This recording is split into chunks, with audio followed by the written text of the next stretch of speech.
साम्राज्य, सामान्यांचा असामान्य आवाज। घंटागाडीवर काम करणाऱ्या कर्मचाऱ्यांना T shirt, mask, gloves, shoes आणि आय कार्डचे वाटप करण्यात आले। केंद्राच्या स्वच्छ भारत अभियानांतर्गत सोलापूर शहर परिसरामध्ये स्वच्छता राबवण्यात येत असून याचाच एक भाग म्हणून पालिकेच्या मार्फत चालवण्यात येणाऱ्या घंटागाड्यांवर कार्यरत असणाऱ्या कर्मचाऱ्यांना ड्रेस कोड देण्यात आले। सोमवारी झोन क्रमांक 8 येथे कार्यरत असणाऱ्या घंटागाडी कर्मचाऱ्यांना घनकचरा विभागाचे प्रमुख उपायुक्त धनराज पांडे यांच्या प्रमुख उपस्थितीत टी शर्ट, ग्लोव्ज, मास्क आणि आय कार्ड वाटप करण्यात आल्याची माहिती उपायुक्त धनराज पांडे यांनी दिली। घनकचरा व्यवस्थापन मध्ये जे आपल्याकडे घंटागाडी ड्रायव्हर आहेत, बिगारी आहेत, माननीय आयुक्तांच्या निर्देशानुसार आपण सोलापूर महापालिकेमध्ये एक शिस्त असावी यासाठी प्रत्येक घंटागाडीला आपण GPS सिस्टम बसवलेला आहे।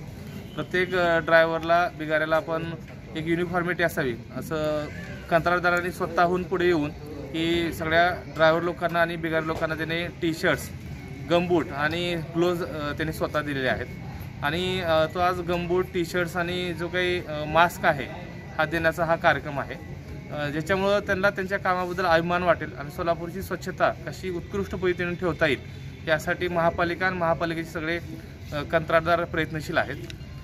लोकांनी सगळ्यात महत्त्वाचं सहकार्य करणं आहे की प्लास्टिकचा वापर अजिबात करू नये।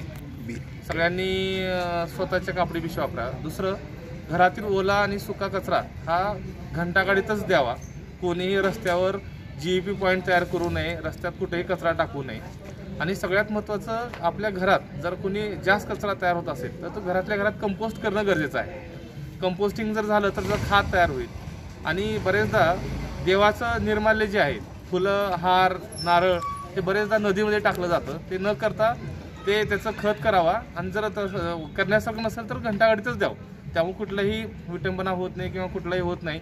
ही जनजागृतीचा कार्यक्रम आहे। आपलं शहर स्वच्छ ठेवणं आपलं कर्तव्य आहे। आपल्याकडे कंबर तलाव आणि सिद्धेश्वर मंदिर आहे, त्या ठिकाणी बरेच लोक कचरा टाकतात आणि त्याच्यामुळं पाणी घाण होतं, त्याच्यामध्ये आळ्या, किडे, मुंगे होतात आणि अस्वच्छता तयार होते। तर सगळ्या लोकांची ही जबाबदारी आहे की आपण आपलं शहर स्वच्छ ठेवण्यासाठी प्रत्येकाने प्रयत्न करणं गरजेचं आहे।